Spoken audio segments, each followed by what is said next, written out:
Hello and welcome to Pondering Nigeria. And this is the headlines this morning. And let's talk about the headlines and what's what have gone on in Nigeria for the past few days and today as well.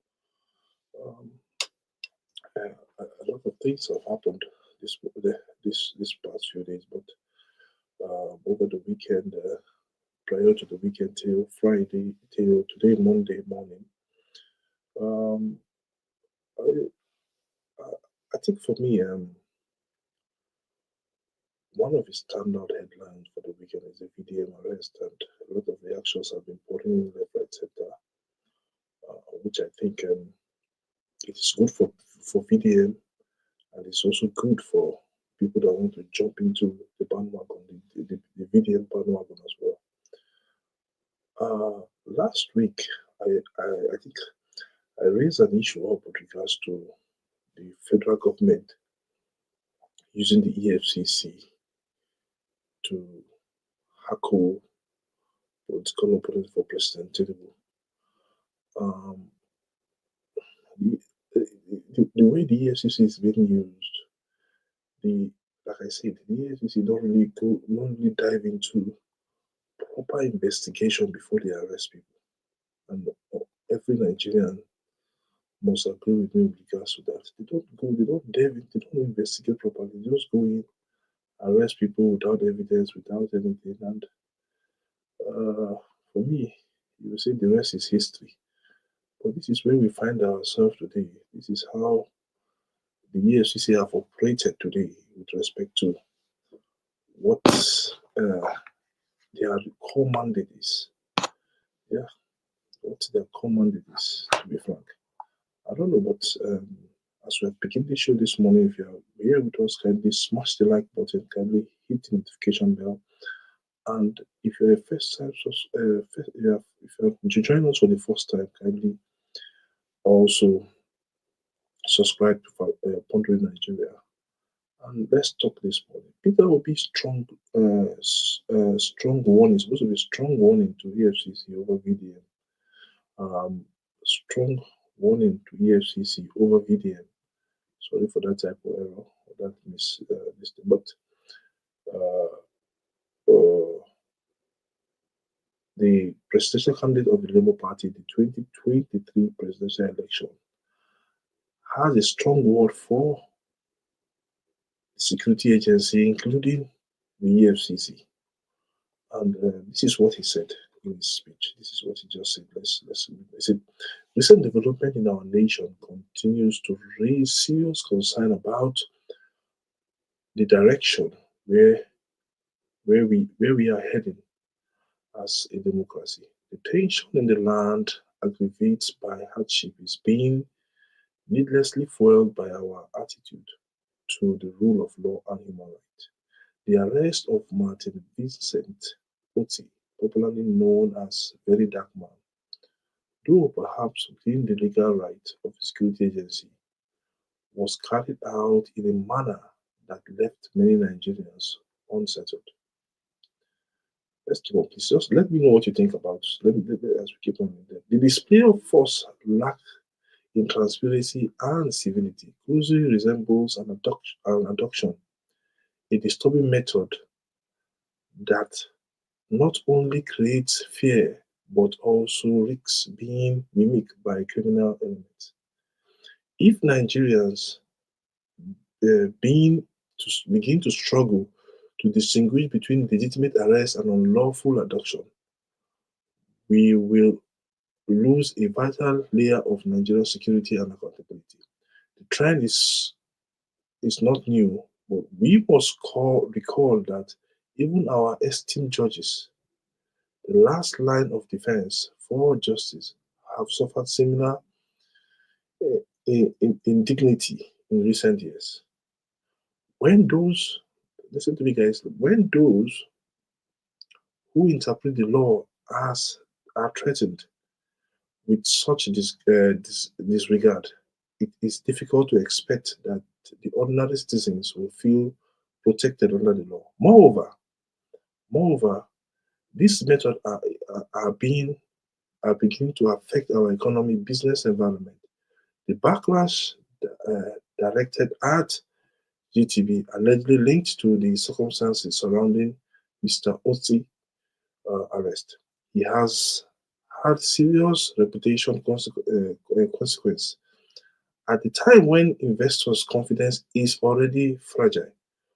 We must do all we can to avoid actions that tarnish institutions and undermine the trust of both citizens and the international community.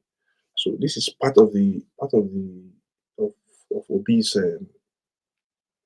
of Obi's message.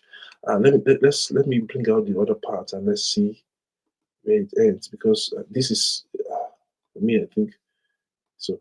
This is the other part of the message. This is the other part of the message. Say, one cannot help but ask,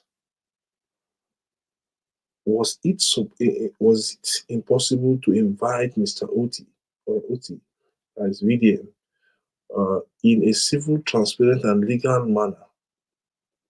Would that not have spared Nigerian GTB and our national image the unnecessary shame and losses we, we can we now witness? Are similarly troubling allegations surrounding the so-called adoption of the Nance president. If true, it raises critical question about the independence of student leadership and the solid erosion of young voices in in our democracy. Nigerian youth should not feel coerced, silenced, or absorbed into political agendas that do not reflect their will. The oppressors of young voices, whether through force, uh, patronage, or intimidation, is a dangerous path that we must not normalize. We must return to a Nigeria where justice is not where justice is done and is seen to be done without threat or abuse. A country where youth can speak freely, judges can serve with dignity, and institutions act responsibly. This is the Nigeria we must build. A Nigeria, a new Nigeria is possible. Peter Obi. So this is what Peter Obi said. I've read the whole paragraph, and for me, he's spot on. But also, there's a political undertone to galvanize the youth as well towards his side. But let's put that on the side. With regards to this VDM arrest now, what do you think will be the next action of those behind him, and what? And yes, they could have um, invited VDM, and that's what one of the things Peter Obi said. They could have invited the young man, asked him to come gently, invited him. He will come definitely.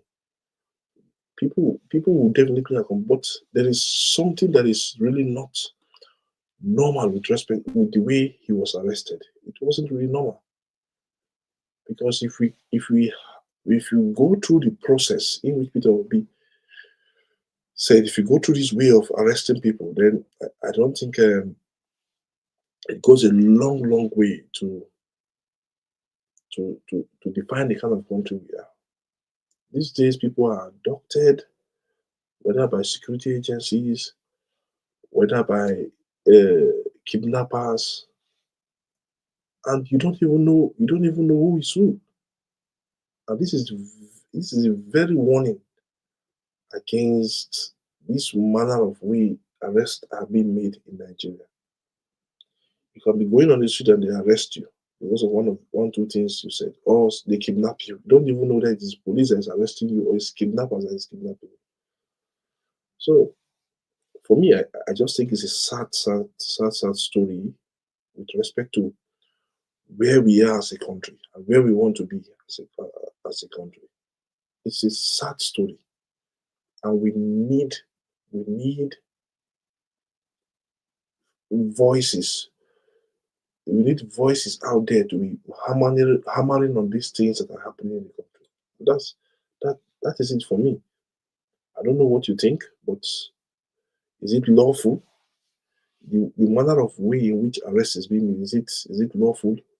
You can even take a warrant to his house and arrest him. I think that is good. You can even invite him to the EFCC. That is also good. Or whether it's DSS, that is also good.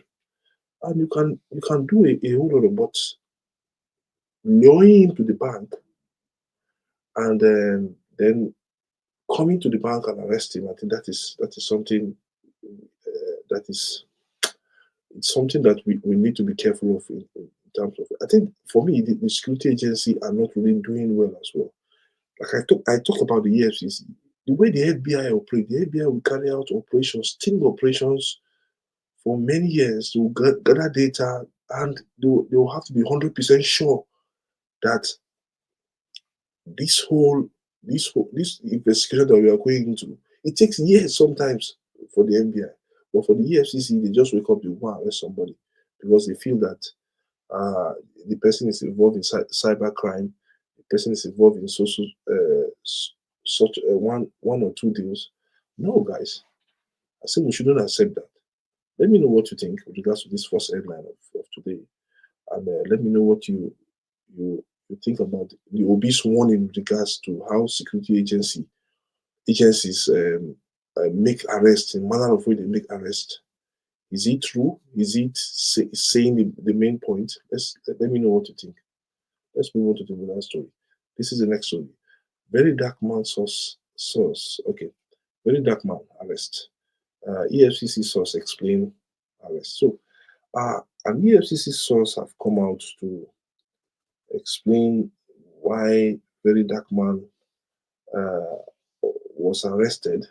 He has come out to explain that, and we'll go into that details. A whole lot of issues with a very dark man. We know he's controversial, but his controversy should not make us think otherwise. Yeah. Okay. Africa First Lady said we will have to stand up for VDM and for us. This is very very wrong. Yes, I think I agree with you. That's what he said. Africa First Lady, you said we will have to stand up for VDM and for us. This is very very wrong. Okay, well said, bro. Okay, okay. Well, let's move on as the comments continue to trickle in. Let's know. So, still on the very dark man issue.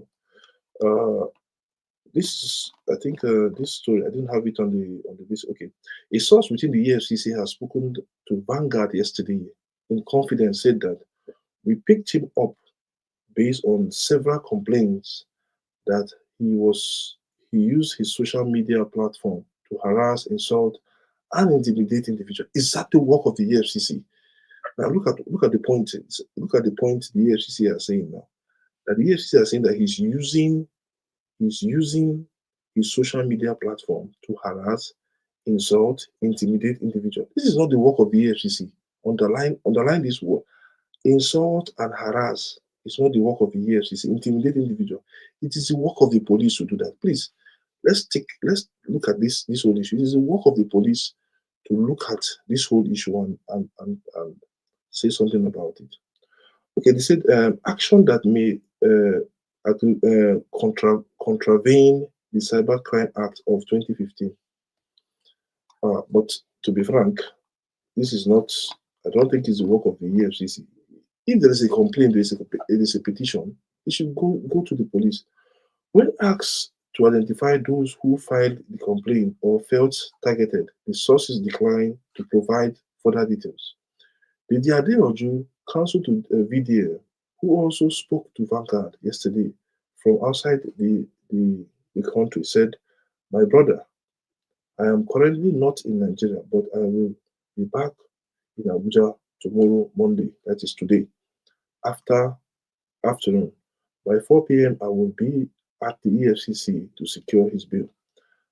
Um, as of now, the Commission has not formally disclosed the specific offense my client is allegedly to have committed.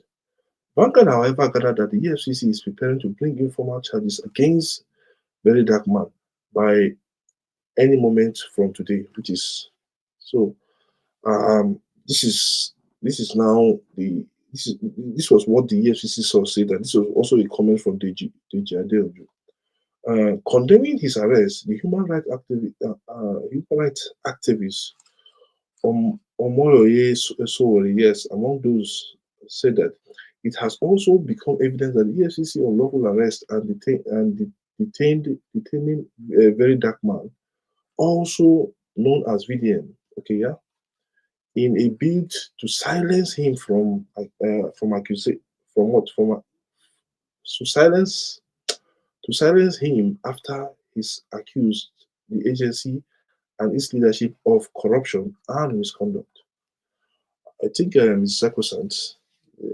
All these things are sacrosanct, and we, we, it just need to be set out. A lot of issues, like I keep on saying, with the EFCC. EFCC, they need serious reform.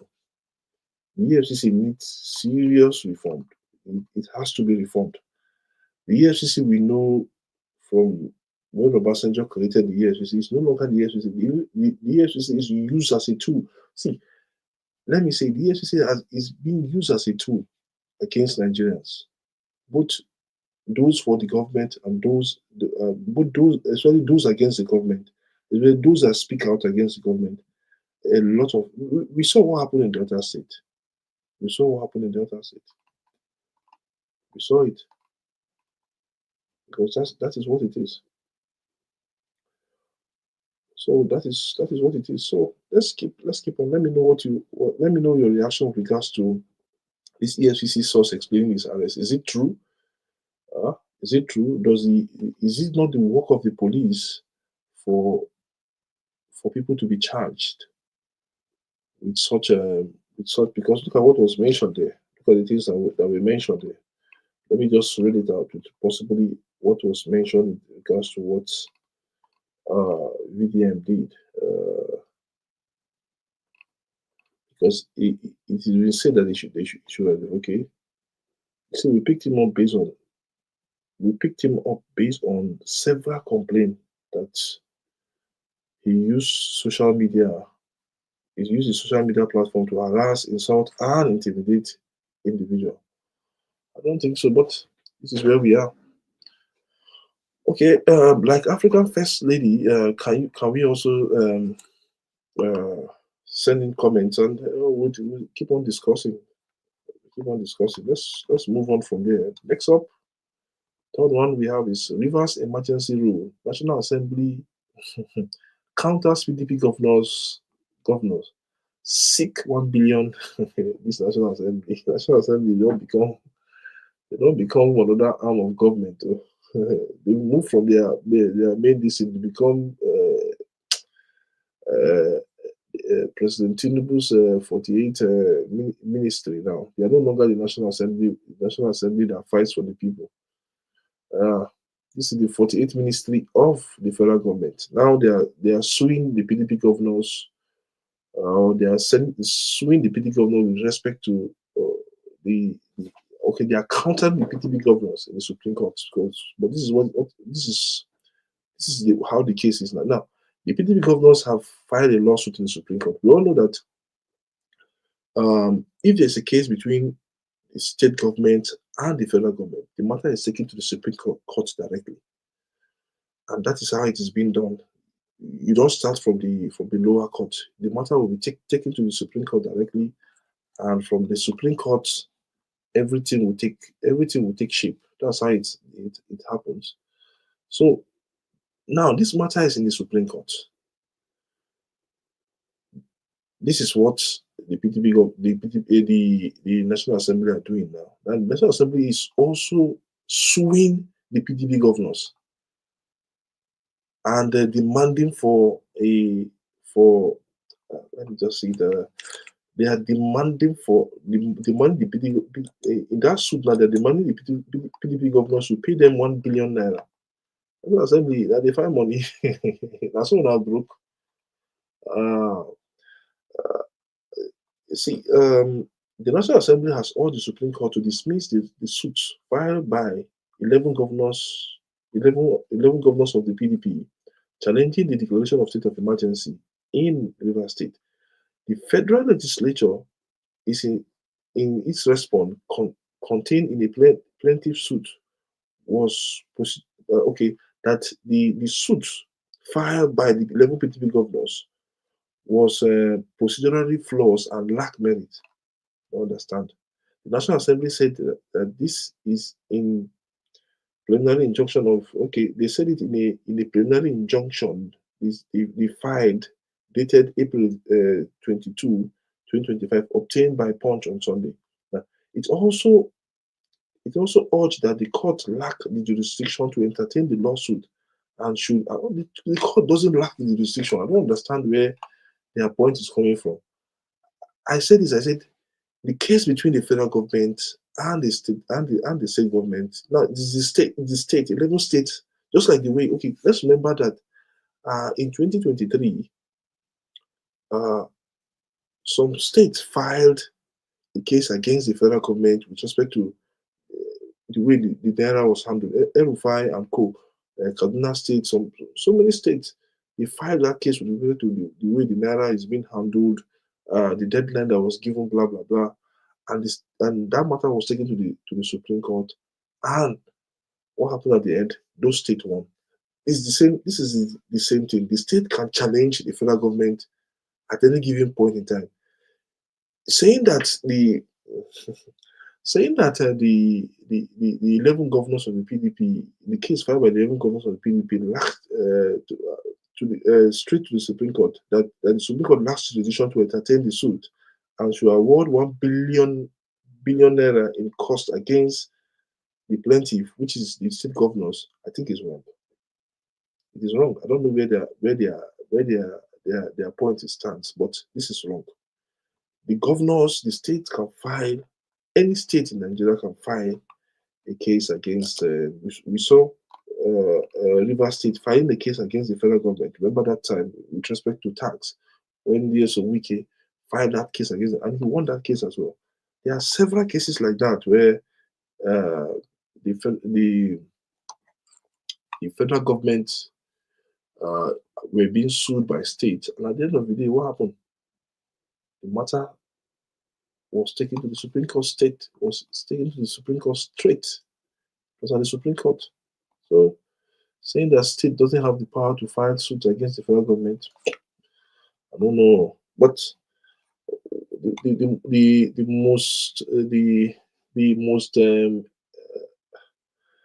most funny part of this story is that, first of all, why is the National Assembly countersuing the 11th PDP state? Why? Why? Everybody, every legal mind in the country has come out to say that President Tinubu declaring the state of emergency and suspending the governor is illegal. There is no place in this constitution where a sole administrator is being mentioned. Even though the section 305 that they were referring to take every means necessary. It is not, when they say every means necessary, it doesn't mean that you should suspend the governor. There are other means you can take, apart from suspending an elected governor. You did not appoint him, he was elected. And you use the National Assembly to bulldoze your way to get this. If it was in the north, listen up. The northern governors should be listening now that are in APC. They should be listening to what I'm saying. If it was in the north, such kind of a thing happened, and President Tinubu wants to declare a state of emergency to suspend the government, it won't happen. They will fight against it.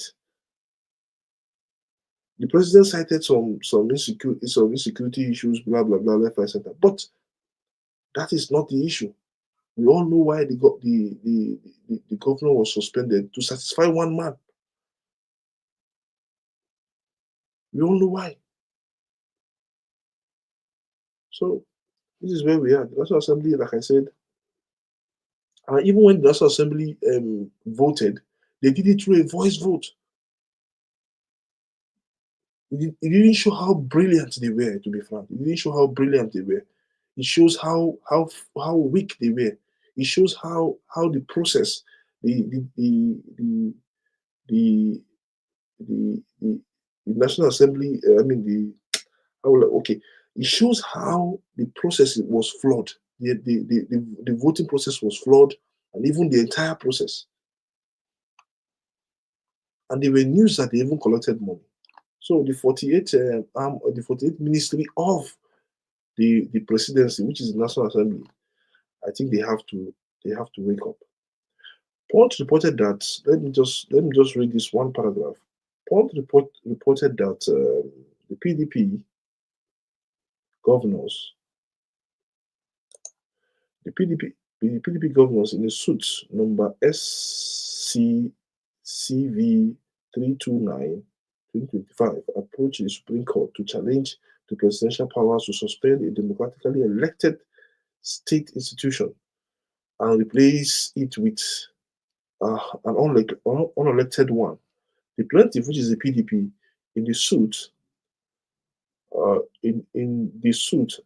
the governors of Adamawa, Enugu, Oyo, Bauchi, Akwa Ibom, Plateau, Delta, Taraba, Zamfara, and Bayelsa State. The Attorney General of the Federation and the National Assembly are enlisted as the first and the second defendant, uh, respectively, in the suit. So let's take that home. National Assembly.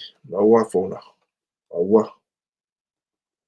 Let's move on to the next story. This story, like I said, for this story, I think we need to be very careful. Our banks are in trouble, and inflation is rising.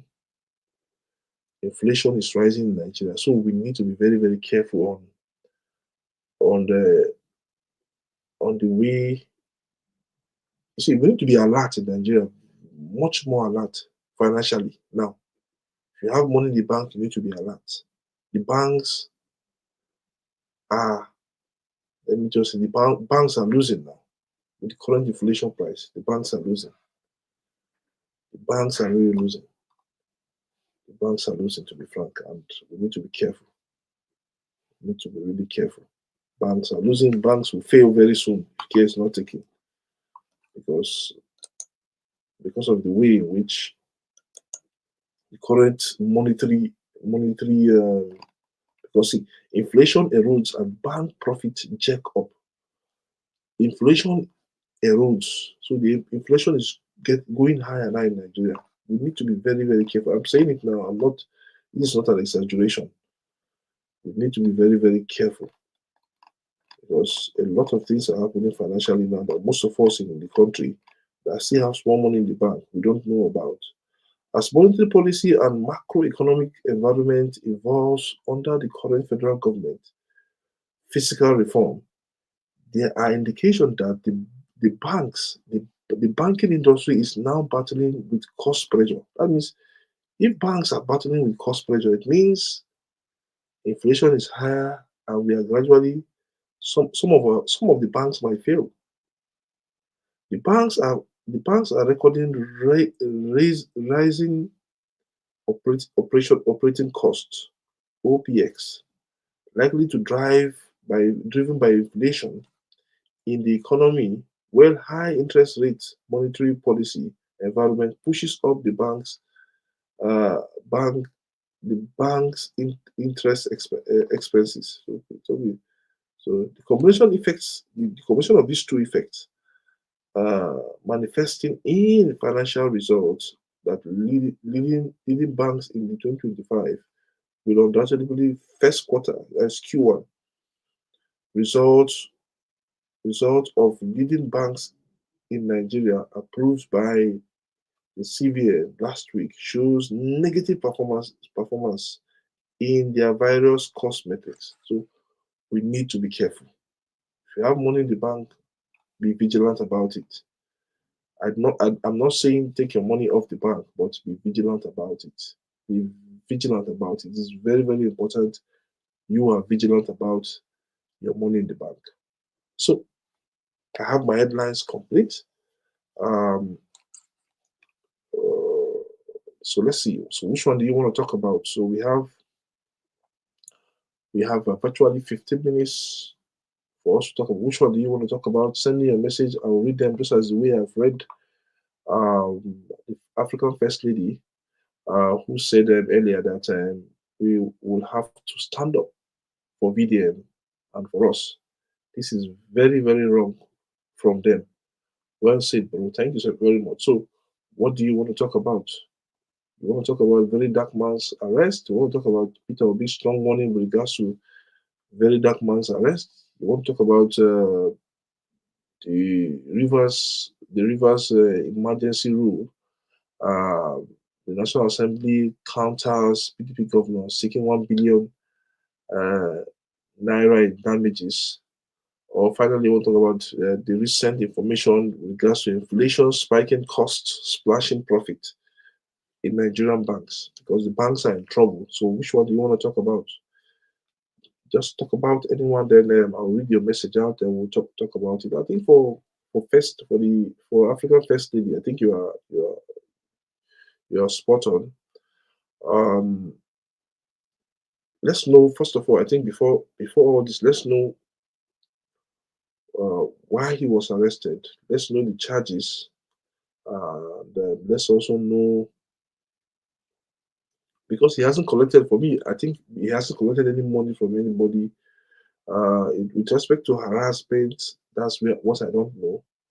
Who did they harass online? Yes, VDM has been talking online. That is the true fact about it. But I've not heard him apart from the Abikedabri issue, which I think for me it was wrong at that time, and with some of the strong language he used. I think it could have been so subtle. He has never harassed anybody online.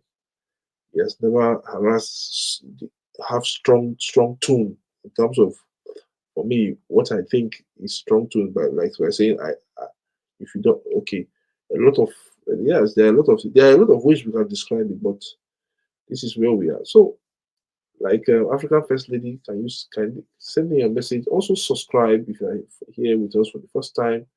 Like the video, please. Just like the video, and let's see where it takes us. Let's build this community together. It's a new show, and it's always in the morning by 6:15, between 6:10 and 6:15. I think so, and it's a 45-minute show. So let's see where we are with regards to. Kindly subscribe if you're here for the first time. It's free. Send me your comments. I'm waiting for your comments. I'll be here with you for the next 10 minutes before the end of the show. 10 minutes before the end of the show. So let me know what you think. You want to talk about VDM? You want to talk about the bank's issue? Do you want to talk about the National Assembly issue as well? Let me know. Just send me a message. I'm here.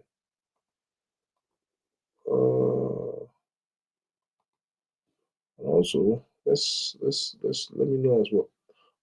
There's also let me see if we can get that interview that was played.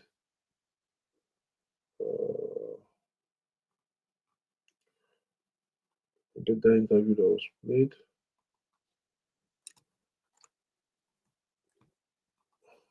So some lawyer was asked. Uh, let's see if we can get it.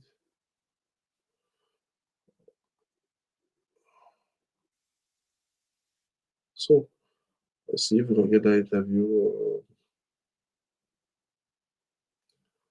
For me, I think we need VDM needs to do a lot. Okay, I think I have that interview, but it's a little bit long. Let's see.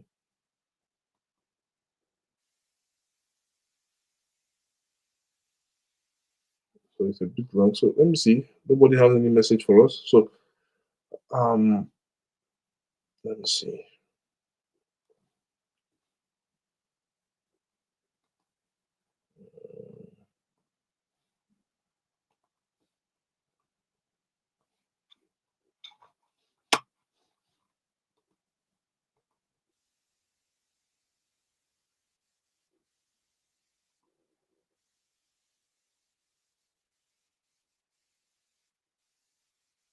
So let me know what you think about.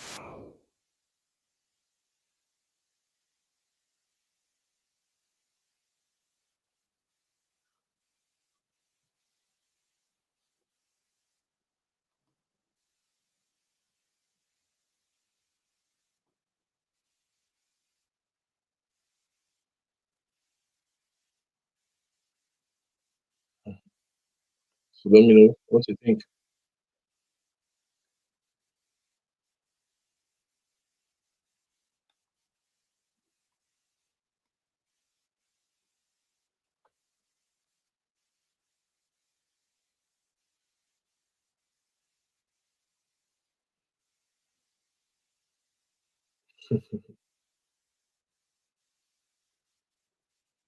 That as a senior advocate of Nigeria, you go to the market to go and investigate how much they sell chicken, how much they sell fowl. Or when Madam goes to the market, you look at the list and you memorize. No, I don't. I heard this. No, I don't look at the list. I heard it regularly. But doctor, the price of all food I said they are online. They are online. They are all in newspapers. There is no way you won't know. And I'm not a money bag. Look, there is no market. There is no different market for a Muslim or a Christian or Yoruba or Igbo. We all operate or trade or fish in the same pond. That's why I pity those who vote on the basis of ethnicity, religion, tribal, and all other primordial sentiment. Because when the suffering comes, we all share the suffering equally. When out of petroleum prices or PMS, was there a PMS for the PDP at 1,000 naira and one for APC at 100 naira? No. All of us are buying at the same rate. So that's why what we need in this country and what we lack political education. And that's what emphasis will be on. And not of, look, we the masses, we have the power. We are not politicians. We the masses. But it is no, please. You are not one of us. You are not one of us. We the voters. No, please. I am a senior advocate of Nigeria. No, you are not one of us. Okay. Before I leave, I've done my beef here with Arise. Go and check my balance. You'll be surprised. That's what I'm saying. We need political. I'm surprised when at every election, turnout of voter is always less than 25%. Turnout, we are the 75%. Look, but doctors, I'm an added fan, a fanatical fan of Dr. Sukwa Barisa. In his LP, Orobo, in 1983, before next election, only that is the politician. We are the most powerful. But let's use our thumb and vote out any government that is not working or performing. But instead we have it, but I can sing it too, but for the benefit of our audience who are not Yoruba. Look, you use your thumb, vote them out. Vote party that is any party. That's why I don't vote on the basis of political party constitution. I voted for President Bola Ahmed Tinubu. My wife and children voted for Peter Obi. During the House of Rep, I voted for Abbas Adugbari, who many of you will say cannot speak English. But believe me, I swear before man and God, Abbas Agbori is the best parliamentarian we've ever had in my constituency. Ibadan Southeast, Northeast. You would think he's like a state government or local government with what he's doing for us. So what are we talking about? He doesn't speak English. Why can't we even speak? If I National Assembly, you should have the right to speak in your local dialect or even in English. Is English our language? Is English our language? Okay. Somebody's performing, you are now saying he doesn't speak English well. Okay. It's a performer. I don't force on partisan basis. I don't do that. Okay, Section 55 of the 1999 Constitution. I can hear you, sir. Section 55 of the 1999 Constitution takes care of that. It says 3 national languages that you can speak. Igbo, Hausa, Yoruba. Yeah, so if anybody wants to go and speak Yoruba or Hausa or Igbo, and in any parliament, they are welcome under the law. But let me ask you, final question, and it's about law. The SCCPC, the Consumer Protection Commission, is finding, Meta, owners of Facebook, Instagram, and what is it again that they control? X. Facebook, yeah, X, Instagram, Twitter. yeah, and not Twitter, Facebook, Instagram, and WhatsApp. WhatsApp is the third one.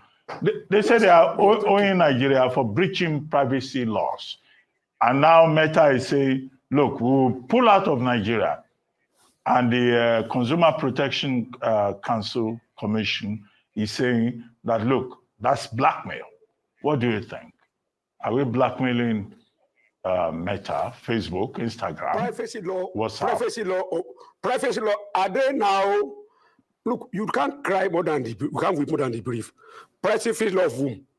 I'm on Facebook, I'm on Instagram, I'm on Twitter. Now X.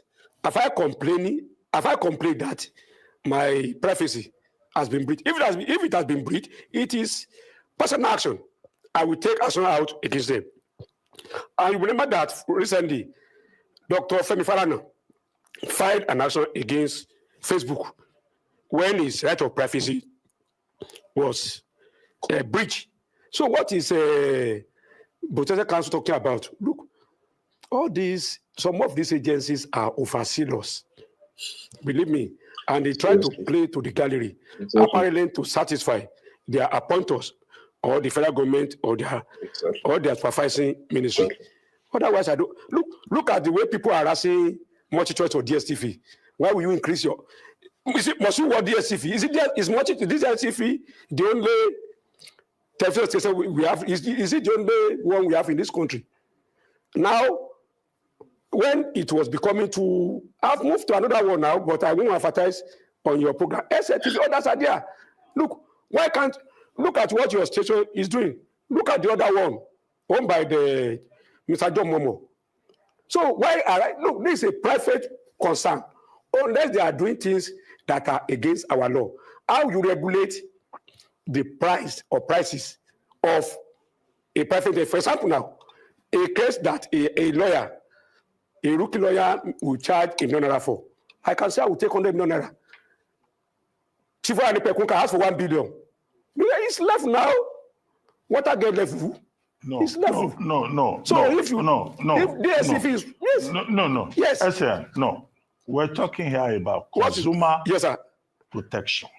We're talking about competition. I said, this economy we are operating in Nigeria. We are not in a communist country. We are not in a welfareism country. Even you know that section of the constitution we deal with welfareism, social justice, and others. What was the difficulty? This is it's not justiciable. It is not justiciable. You cannot enforce it. If it cannot be enforced, why would they now be enforcing that? But okay. Look, in terms of practice, Meta has been called to question in Europe. Okay, guys, so this is our video of the day. And from me to you, I say thank you so much for watching. Send me your comments. What do you think about the headlines for today? What do you think about the stories for today and our video of the day? What do you think about it as well? Thank you for watching. Thank you for being part of our show this morning. From me and the team and the Pondering Nigerian team, I say do have a nice day.